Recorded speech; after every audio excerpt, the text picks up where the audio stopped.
This is Classic Mix Radio. My name is Brian. Welcome to another Friday night show.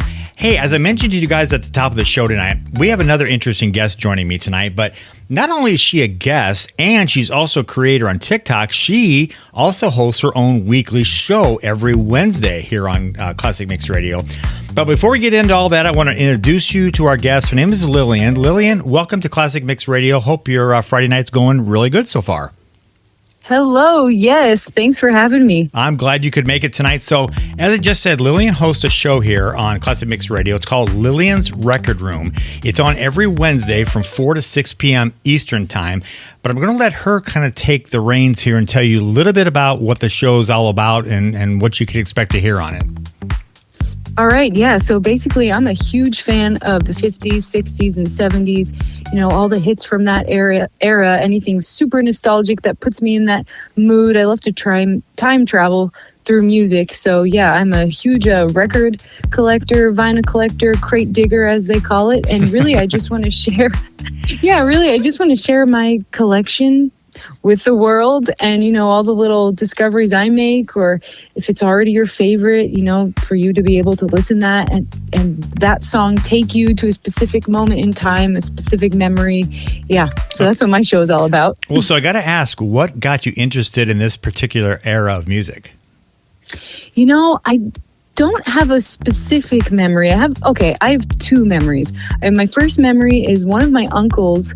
I was really big into the boy bands when I was, you know, a teeny bopper. And he said to me, "Hey, I know you're really into the modern boy bands right now, but check out the Beatles. Check out their movie, The Hard Day's Night. You know, you might like that." And I was like, all right. So I watched Hard Day's Night when I was like 11 or 12, and my world opened up to the Beatles music. And, you know, I kind of started there. And then a few years later, I discovered Jimi Hendrix. And then that took me into the whole, you know, classic rock side that I was never really exposed to before. And then between those two major discoveries, I just kept going. I was like, all right, I need to consume as much of this music as I can. Right. And I started listening to more oldies, retro music, rather than what was, you know, on the radio at that time. And I mean, and even now that's still true. It just, I don't know, it does something to me. Right. So we know, okay, so you got a show on here, but I also know you kind of do the same thing on TikTok as well. So what made you want to do it there?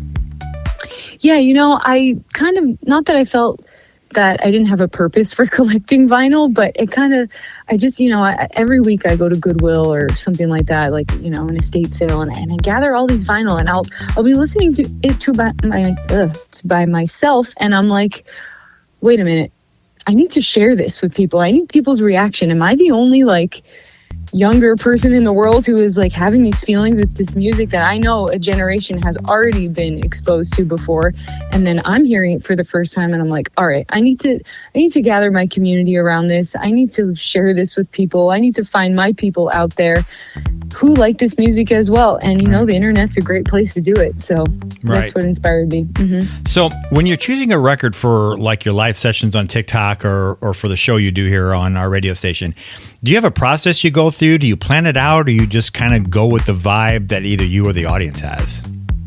Yeah, you know, I mean, now that I'm starting my show, I do like to kind of start it with a really nostalgic song that sets the mood for the rest of the show. So I do choose a song that maybe is a little more well-known, and then I kind of build off of it from there. And really, I do kind of like to stay within the same era. You know, I'm not jumping from like a 50s doo-wop to a 70s disco. I kind of like how it all blends together. You know, okay, this song had a little bit of a banjo on it, so let me find another song that has another banjo on it, and then, you know, okay, this song's slowing down, let's go with another slow down song. But I do really like to mix hits that a lot of people know with some of the lesser known gems out there, even if it's a cover from another artist from that era. Like, you know, I really love how everybody was covering kind of the same song, and you can get a different vibe from it. So I like to sneak those in there as well. So my process is kind of random, but to me it makes sense. Right. And yeah. So if you had to guess, maybe you know the answer to this, how many albums would you say you have? Ooh, you know, I get that question asked a lot. Okay, visually, let's see if I could guess. Maybe 600-700 so far. Gosh. That's crazy. Yeah. Yeah. And, I kind of, I have my collection here with me, but shout out to my parents in their basement for hosting the rest. So I think overall, yeah. And of course, there are a lot of, what's it called? Like, I do have duplicates of some, because when you go to the estate sales, sometimes you get, duplicates, triplicates, but they're still there. They still count. You never know if something happens to one. I like to have a backup. So, well, what would you say in all those 600 or 700 albums you have? What would you say is maybe the rarest record that you have in your collection? Rarest record, I did recently go to a record fair, and I do have one of the first editions of Jimi Hendrix Bold as Love. Wow. Yeah, and there's something that artwork does to me. Even, I'm not searching for pristine records. I mean, of course, the actual vinyl, but the cover. I like when there's that age. Just, you kind of feel like, oh my gosh, this came out in that year, and now I'm having it, listening to it, how it sounded that year. So I do like to look for more of those rare editions that weren't re-releases, because I have this like historical aspect to it that, really takes me to that time and place that, I don't know, it does something to me. So I think that's the rarest one I have. Okay. I do have some Elvis movie soundtracks that I know are highly collectible at this point. But yeah. So I know you said, I heard you mention Goodwill and estate sales. Where are some of the places you go to find these, I guess, collectors for your albums, or, to add to your collection?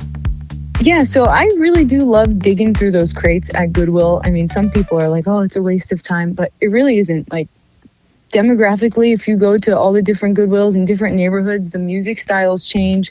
Some people don't realize what's like kind of worth value. So number one choice is crate digging at Goodwill. Then I do some estate sales in person, or I do estate sales online, like the online bidding. And then, of course, if there's something specific I'm looking for and I like need it, it doesn't kind of leave my brain. I'm like, all right, I need this record. Exactly.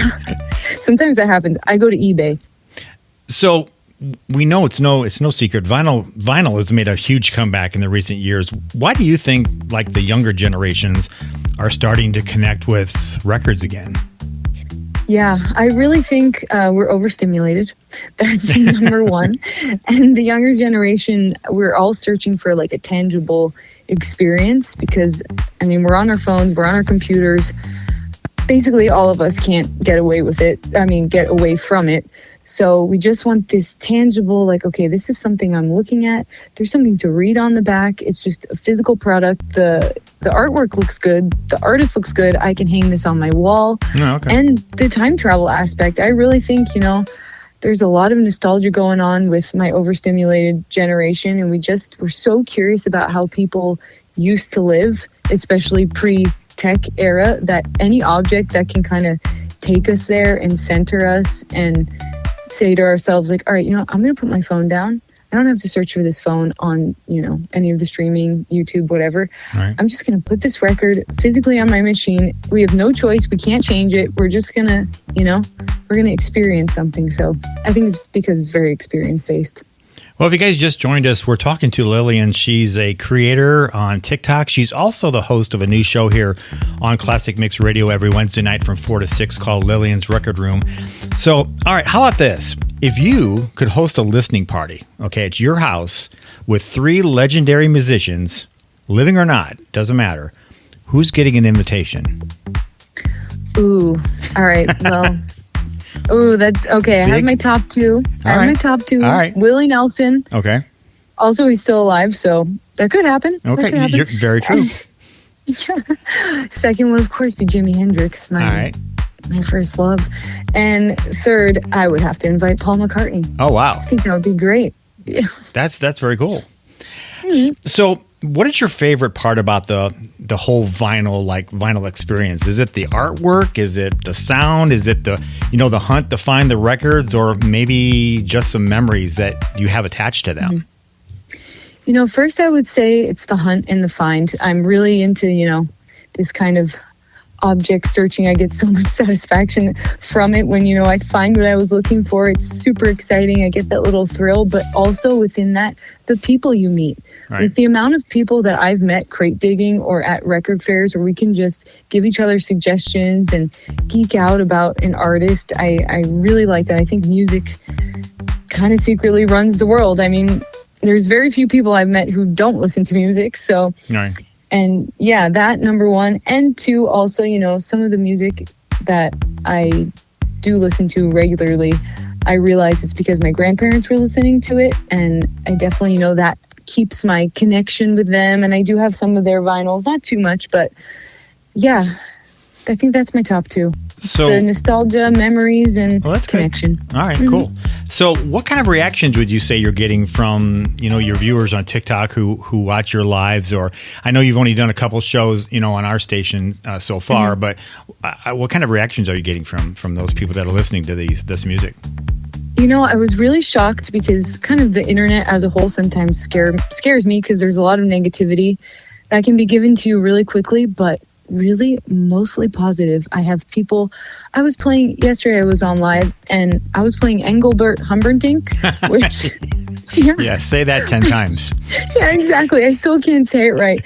And I love him, but it's a risk. Some people are sensitive to crooners, but I played 3 records and the amount of people who popped in were like, oh my gosh, I haven't heard this song in 30 years. I haven't heard this song in 40 years. This brings me back to my mother's kitchen or Saturdays when we would clean the house together as a family. My mom would blast this record. Thank you so much. Or so-and-so just passed. This was their favorite song. I can't believe I'm hearing this right now. It's a sign, that kind of thing. So really mostly positive things and good. Just, yeah, it's great. I love that. That's what it's all about. Right. So have you, when you're like playing an album or something, have you ever discovered and maybe listened to an album that maybe completely changed your opinion of that artist? Yes. Actually changed my opinion on the songwriters of the time who didn't really get that much visibility because, they were just the songwriters behind all of the hits. And I actually found 2 records. I found one, the guy's name is Joe South. He did have a hit of his own. I'm pretty sure his hit was Walk a Mile in My Shoes. Yeah, something like that. Anyway, so he was a big writer for like Deep Purple, kind of all those hits of the 60s, but he kind of did more of a twang style. And I discovered one of his songs. It was called These Are Not My People. And I'm a big lyrics person. I think that's why I like Willie Nelson so much. Because if there's good lyrics, I'm in. And if I feel it, I'm like, there's no turning back. So this Joe South, he released an album in the 60s, didn't really get anywhere, but I found it on eBay and I'm like, all right, I need to listen to this. I listened to the thing front and back, I don't know, hundreds of times at this point. I even listened to it on streaming in my car. That's how much I love it. So that kind of changed my perspective on, wait a minute, I love all these hit songs, but if the artist that is singing them didn't sing it, who wrote it? I need to find out. So I started to kind of go on a deep dive with that. So I have Joe South now that I listen to a lot. Another guy named Rod McEwen, he's from England. He wrote Seasons in the Sun, songs like that. I bought his records. Great, lovely. And also last one, John Hartford, who wrote Gentle on My Mind for Glenn Campbell and others who sang it. Yeah, I'm kind of there with the, changing my perspective on songwriters during that time who maybe didn't get the visibility, but it's super interesting for them to sing their own songs and to hear that. Cool. So yeah. Hey, I want to finish up with some what I call rapid fire questions because I like doing this with my guests because I like to get their opinions on stuff. So I'm going to run through some of these. They're going to go real fast and just want to kind of get your take on them. So first one I've got for you: favorite decade of music. 60s. I think I knew the answer to that. All right, here's the next one: most played album from your collection. Bold as Love, Jimi Hendrix. Okay. How about one album that you're currently trying to find? Ooh, I'm trying to find Blue Hawaii, the Elvis Presley movie soundtrack. Okay. All right. Beatles or the Stones? Oh, Beatles. Beatles. My first love. All right. That's cool. One album cover that you would probably hang on your wall? Shotgun Willie by Willie Nelson. Okay. How about one word that describes your TikTok community? Ooh, Old Souls. Oh, okay. How about the first record you ever bought? Do you remember? Yes, it was the Beatles' second album. Oh, okay. All right. So that's all the rapid fire ones. You did pretty well on those. That was good. So before we get out of here, if people want to come, we know they can listen to your show here. Again, it's on Wednesday nights, 4 to 6 p.m. Eastern time here on Classic Mix Radio. But if they want to come to your live, how do they find you on TikTok? Oh, yeah. So in TikTok, just type in Lilyan Rosemary. That's my little stage name for TikTok. And you can find me there. Okay. How about what's next for you? What's next for me? I'm just going to keep hunting vinyl, digging up some more, hidden hits on there. That's what I love to do. And keep spreading the nostalgic vibes of the 50s, 60s, and 70s. Yep. All right. That's cool. Hey, just a reminder, once again, don't forget, check out Lilyan's show. It's called Lilyan's Record Room. Once again, every Wednesday, 4 to 6 p.m. Eastern here on Classic Mix Radio. Lilyan, thank you for hanging out with us on Friday night. And I guess we'll see you on Wednesday. Yes, please. I'd love to have all of you. That would be great. All right. Sounds good. All right. So since we've had a discussion on music, it only means probably that we should play some more music. So I think it's only appropriate if we play a song that you might hear on Lilyan's show. In fact, it's a good chance you're going to hear it because I have actually heard her play it once. It's Henry Mancini. It goes back to 1961. And by the way, this song actually won the Grammy Award for the Best Instrumental Arrangement in 1963. Here is the Baby Elephant Walk. It's next, right here on Classic Mix Radio.